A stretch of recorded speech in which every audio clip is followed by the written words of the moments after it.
नमस्कार दोस्तों, मैं प्रिया सैनी हिंदुस्तानी वॉयस चैनल में आप सबका स्वागत करती हूँ।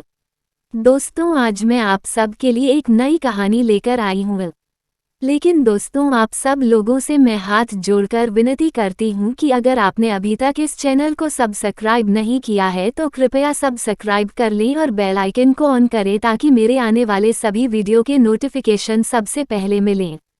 मध्य प्रदेश के शहडोल गांव में मोतीलाल नाम के वैद्य थे, जिनसे आसपास के कई गांव के लोग दवाएं लेने और अपना इलाज करवाने आते थे। मतलब वे गांव के बहुत प्रसिद्ध डॉक्टर थे। सभी उन्हें वैद्य जी कहकर पुकारते थे। उनकी इकलौती बेटी थी जो बड़ी ही सुंदर थी। एक प्रकार से वो पूरे गांव की बेटी थी। सभी उसे प्यार से पारो बुलाते थे। उसे बचपन से ही कभी किसी चीज की कमी नहीं हुई थी। बड़े ही नाजों में पली और बड़ी हुई थी पारो। जब उसका विवाह पास के गांव के तिवारी जी मतलब सरपंच के बेटे के साथ हुआ, तब पूरे गांव को दावत दी गई थी। सब कुछ बहुत ही बढ़िया हुआ था।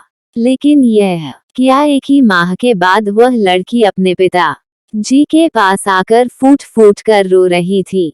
सिसकियों के कारण वो कुछ बोल ही नहीं पा रही थी। पिताजी के बहुत पूछने पर उसने बहुत देर बाद बोलना शुरू किया और बोला, पिताजी, मैं उस घर में फिर कभी नहीं जाऊंगी, मैं आपके पास ही रहूंगी। ऐसा बोलकर वो फिर जोर जोर से रोने लगी।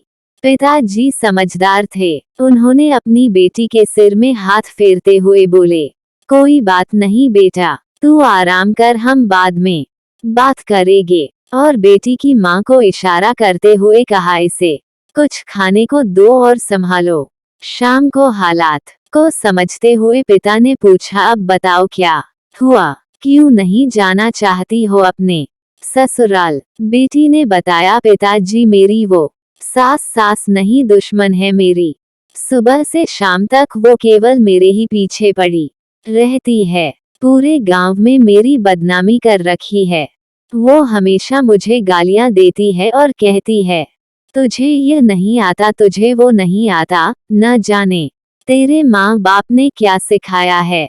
वो अनपढ़ बुढ़िया मुझे सिखाना चाहती है। और तो और पिताजी, घर के सारे लोग उसका ही कहना मानते हैं। पिताजी, मैं साफ कह देती हूँ, उस घर में या तो वो बुढ़िया रहेगी या मैं उसके साथ मैं एक पल भी नहीं रहना चाहती। पिताजी गुस्से से बोले, हमने तो तुझे अच्छे संस्कार दिए हैं, वो तुम्हारी माँ के समान है, उनके लिए ऐसे शब्द मत बोलो। कुछ समय दो, सब कुछ ठीक हो जाएगा। बेटी ने कहा, पिताजी, मैं एक शर्त में वहाँ वापस जाऊंगी। पिता ने कहा, वो शर्त क्या है?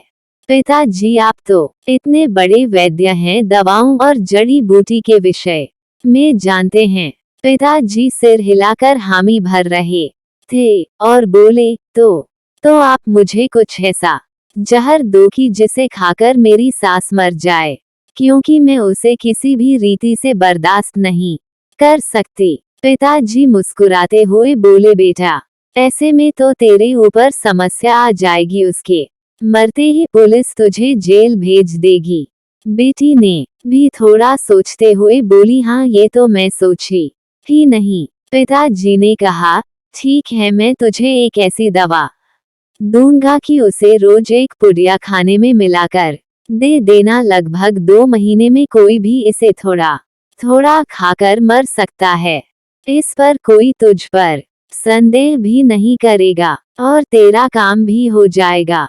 बेटी के तो जैसे आंखों में चमक आ गई और कहने लगी, पापा, आप कितने अच्छे हो, और मुझे क्या करना होगा? पिताजी ने कहा, और देख, किसी को शक संदेह न हो, इसलिए तू उनसे लड़ना नहीं, बड़े प्यार से रहना। वो जो भी कहे उसे मान लेना, क्योंकि वो 2 ही महीने की मेहमान होगी। बेटी ने सारी बातें खुशी खुशी मान ली और अपने पिताजी से 2 महीने के हिसाब से 60 धीमे जहर की पुड़िया लेकर अपने ससुराल लौट आई। अब प्लानिंग के हिसाब से रोज सासू माँ के खाने में एक पुड़िया मिलाकर देना शुरू की और बड़े प्यार से घर में रहने लगी। अब सासू यदि गाली देती तो भी बहू पर कोई असर नहीं होता, वो बहुत प्यार से जवाब देती। लगातार 1 माह तक बहू के अच्छे व्यवहार के कारण सास का भी मन बदलने लगा। अब वह अपनी बहू को गाली बकना बंद कर दी और उसे बिना बात के चिल्लाना भी कम कर दी। बहू को भी लगने लगा अब तो कुछ ही दिन की मेहमान है मेरी सासू माँ, इसलिए उसकी और सेवा कर देती हूँ। इसलिए वह रात को सासू के पैर भी दबाने लगी और सिर पर तेल भी मल देती थी। अब तो सासू माँ सारे गांव में कहते नहीं थकती कि बहू हो तो मेरी बहू जैसी, और वह अपनी बहू को अपनी बेटी से भी बढ़कर प्यार करने लगी। उसे घर का सारा अधिकार और जेवर और सब कुछ सौंपने लगी। ये सब देखकर बहू के आंख में आंसू आ गए और वह अपनी सास को अपनी माँ के जैसे प्यार करने लगी। और तभी उसके मन में एक डर समाने लगा और वह उसी दिन अपने गांव मायके आई और अपने पिता से लिपटकर रोने लगी और कहने लगी, पिताजी आप कुछ भी करो लेकिन मेरी माँ को बचा लो। पिताजी ने कहा, माँ को वो तो ठीक है, सो रही है। बेटी ने कहा, अरे मैं सासू माँ के विषय में बोल रही हूँ। पिताजी ने कहा, क्यों, क्या हुआ उनको?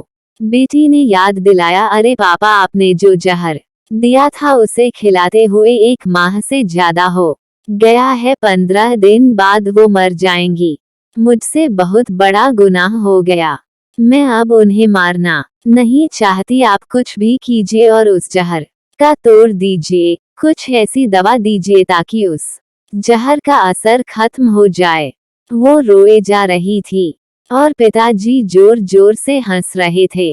बेटी को कुछ समझ नहीं आया, पिताजी हंस क्यों रहे हैं। तब पिताजी ने कहा, बेटा चिंता मत कर, उन्हें कुछ नहीं होगा।